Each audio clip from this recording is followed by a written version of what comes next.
The First Amendment to the US Constitution may well turn out to be the worst thing for free speech since Crunk turned to Lunk and said, "Me no like what you say," and smashed him over the head with a bone.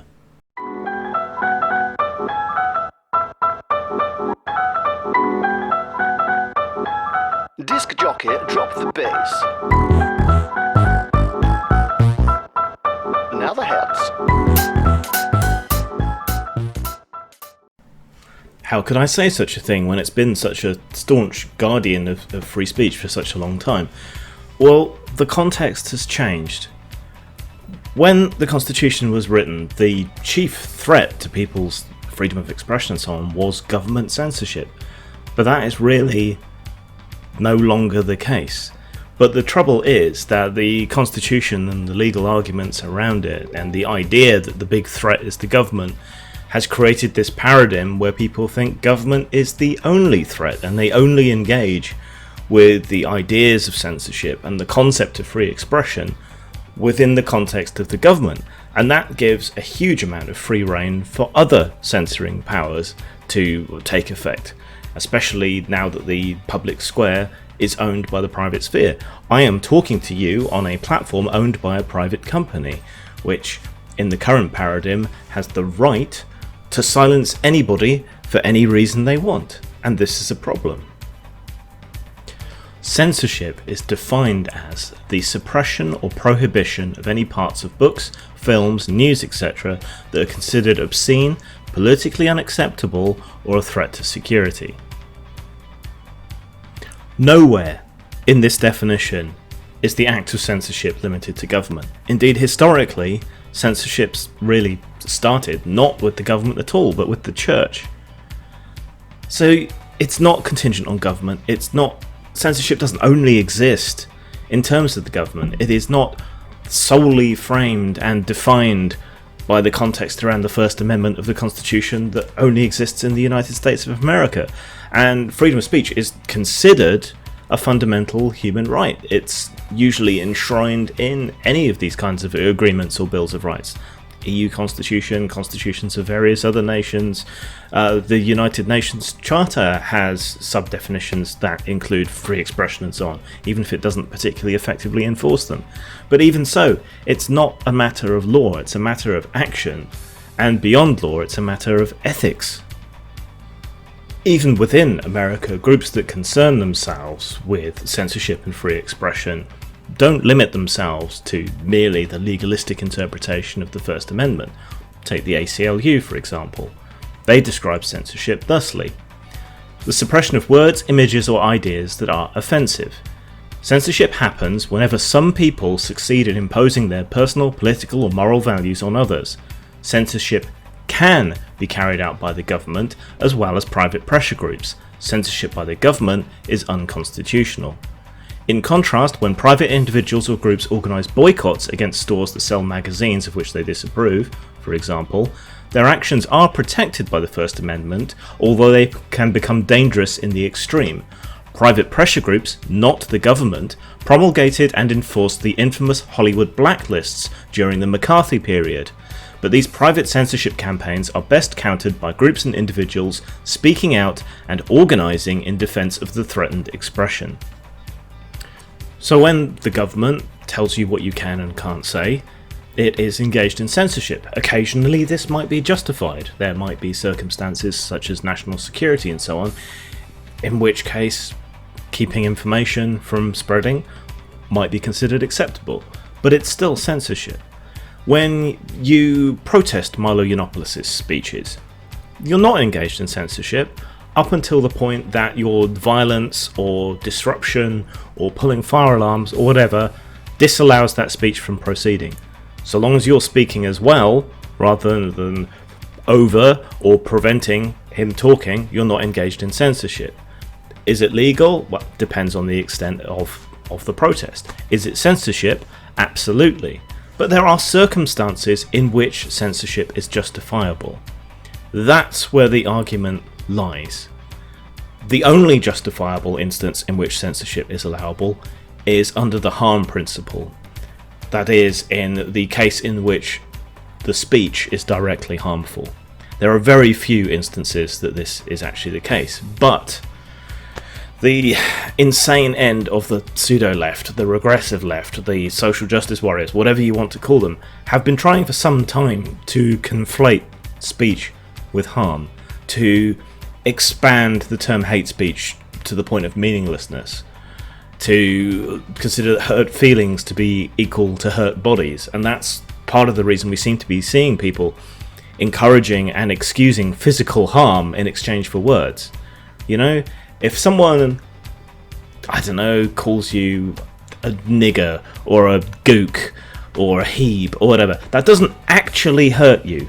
It's just words. If you then turn around and punch that person in the face, you are the one doing actual harm, and you are the one who should be sanctioned. Are they being dickish? Are they perhaps being racist, ironically or otherwise? Perhaps. But they're not actually doing any harm by doing that.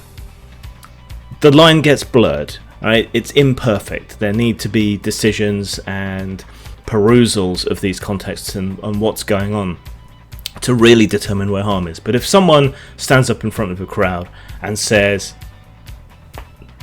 hang that black guy, that is an unequivocal example of genuinely harmful speech. If they get up in front of a crowd and say something that's merely offensive and wrong, like, oh, all black people have lower IQs, or, you know, or they're inherently criminal or whatever, that is not direct harm. It's not a direct appeal to hurt anybody. It's wrong, it's stupid, it's racist, but it is free expression, and that applies to everybody. Everyone has free expression. Stupid people, wrong people, everyone. And then what you do, how the solution to that is more speech. It's showing them that they're wrong, showing the audience that they're wrong, even if you can't convince them, showing an opposite point of view, preferably in a rational, clear manner that will eventually reach people. Because in the long term, truth always seems to win out.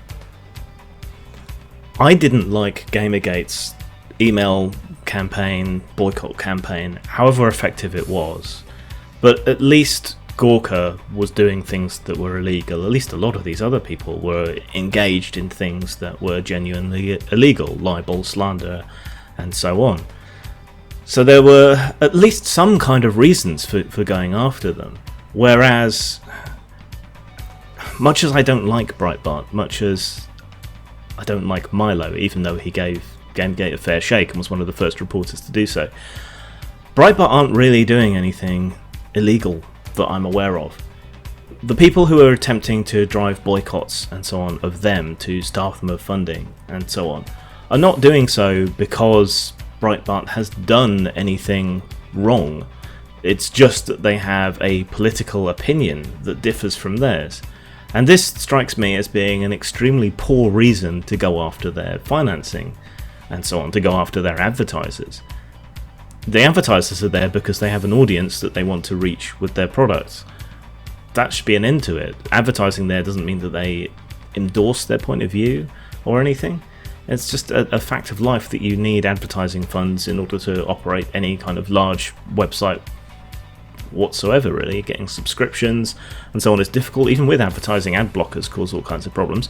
So when you go after their money, you are engaged in an act of censorship. You are attempting to wield a financial threat, a cudgel, both against Breitbart in this example, and against the company that is advertising there. You are engaged in censorship. You are trying to stifle an alternative point of view, and only because you disagree with it. That's not ethical. It's not appropriate. It's a case of it's okay when we do it. The worst examples are, of course, when private groups and government come together in order to attack and censor groups and people, because these private groups can often create the atmosphere and the excuse and the popular will that will allow a government to engage in censorship. Here in the UK, the best example of that is probably how Gail Dines and the other sex-negative anti-pornography campaigners, who are supposedly on the left, are supposedly feminists and so on, have come together with the right wing and the admittedly diminished sort of Christian moralist wing of our society, in order to help push through and excuse the pushing through of laws that have restricted the production and consumption of pornography, are likely to extend to constrictions on the internet, which are likely to be used to excuse further censorship and control of the internet. And that's due to this unholy alliance between two groups, both of which who are lying about their motives, because, well, it would be too much of a sidetrack to go really into that. In the US, you've had a similar problem. There was a policy called Operation Choke Point, which supposedly was supposed to target drug transactions and various other grey and black market transactions through US banks. But the chief and most obvious victims of this have been people who work in adult industries. It's been prostitutes, rent boys, it's been adult stars, it's been people who work in the adult industry, it's been publishers of erotica, and so on, because this Operation Choke Point is this combination of private moralists at companies like PayPal and so on, and in the major banks, and government behind the scenes working together to censor people financially. It's not ethical, it's not right, it's still censorship, and it doesn't meet the harm principle. Social media contains even more egregious examples. To take the two biggest ones, well, no, let's make it the three biggest ones. Okay, Facebook, Twitter, YouTube. Each of these major social platforms, which in my opinion constitute the public square in Western nations today, each of them is subject to various kinds of opaque censorship. You've got shadow bannings, you've got constriction on sharing and certain posts and so on not displaying for people. You've got posts being removed and accounts being suspended seemingly for no consistent reason. There seems to be little question now that both Facebook and Twitter in particular are censoring not only right-wing views, but skeptical views, classical liberal views, libertarian views. They seem to be choking off and cutting out a good chunk of the political discourse from being able to be spread effectively. Facebook similarly. And the problem with these is that they are private entities, and so to a lot of people, whatever they do is excusable. I disagree. They're too big, too important. And if this is the arena in which speech is taking place, then we need to take steps to guarantee free expression within these private spaces. That goes for these financial problems as well, with the banks and PayPal and so on. We need to take steps to ensure that these institutions, and that's what they are given the sheer scale of them, guarantee people's basic fundamental human rights, such as free expression. Even worse, these provide backdoor ways in which governments can institute censorship without having to worry about all that democracy nonsense, or without having to worry about parliaments or judiciary or anything like that. If Angela Merkel can just have a quiet whisper into the Facebook staff's ear, it would be really nice if you could get rid of any of these things criticising our immigration policy or whatever. If you could just silence those, that'd be great, thanks. You could just sneak around and institute de facto government censorship without having to worry about any of the usual checks and balances that would exist to prevent that.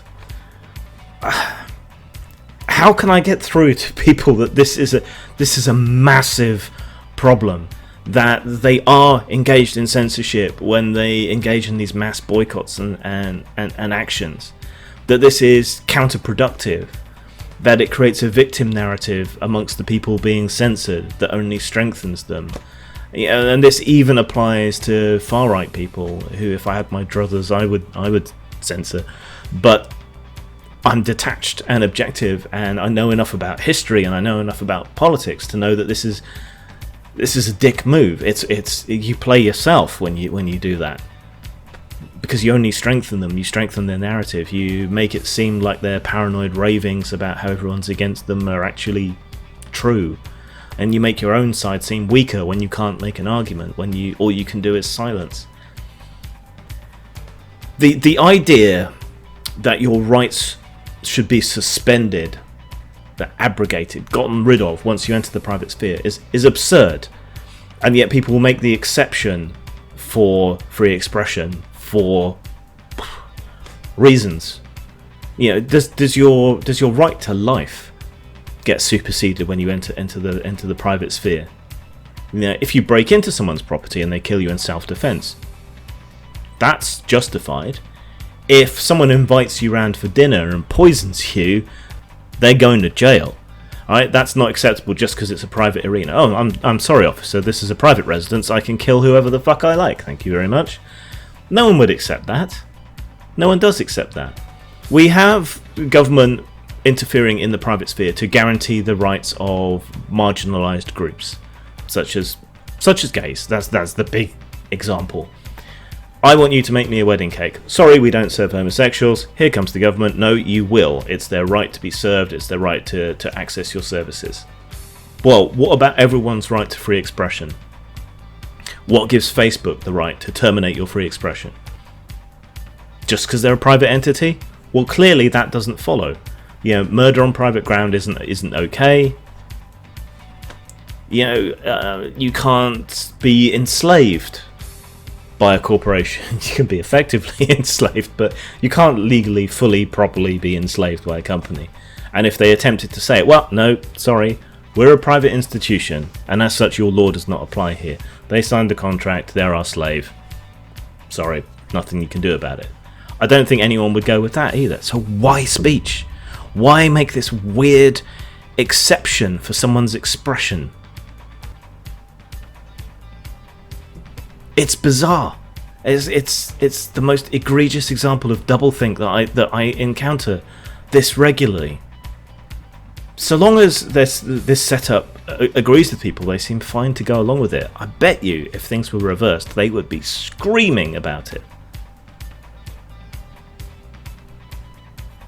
Please try to understand, outside your parochial little American mindset, that censorship is a big, broad ethical issue. It is a principle. It is not merely a matter of legality. It is not merely a matter of the American Constitution. It is a broad-ranging principle that has massive effects on our society, and it is currently being wreaked havoc with because we haven't worked out how to deal with the public square becoming privately owned. It's a clash. It is a clash, and that there is a legitimate argument to be made between the rights of the individual using something and the rights of the individual owning something. Just as there is a legitimate argument to be had between the rights of the cake shop owner to operate according to their religious principles and the right of the homosexual to access their services to get a cake. There is a legitimate debate and argument to be had there. I think, I certainly, having thought it all through, come down on the side of the individual and their right to access their services. Merely making a cake for someone doesn't mean you agree with their lifestyle or condone what they do or anything at all. It just means you're receiving money and making a cake. And in a similar way, these platforms that tell you that they're media platforms for you to transmit your thoughts and so on, I think they have a contractual obligation to take your speech and transmit it to the world, whatever your speech is, whether they agree with it or not, within the confines of the law. So in both cases, I would come down on the sides of the individual rights. Constrictions, restrictions, pornography only limited to people over the age of 18 or whatever. Okay, I can get down with that. I can be involved in the argument with that. We can have a debate on that. Fine. But just merely allowing something free rein to trample over your rights, your basic, fundamental human rights as a person, as a human being, as a conscious, thinking, expressing individual. No! That can fuck off. Zang.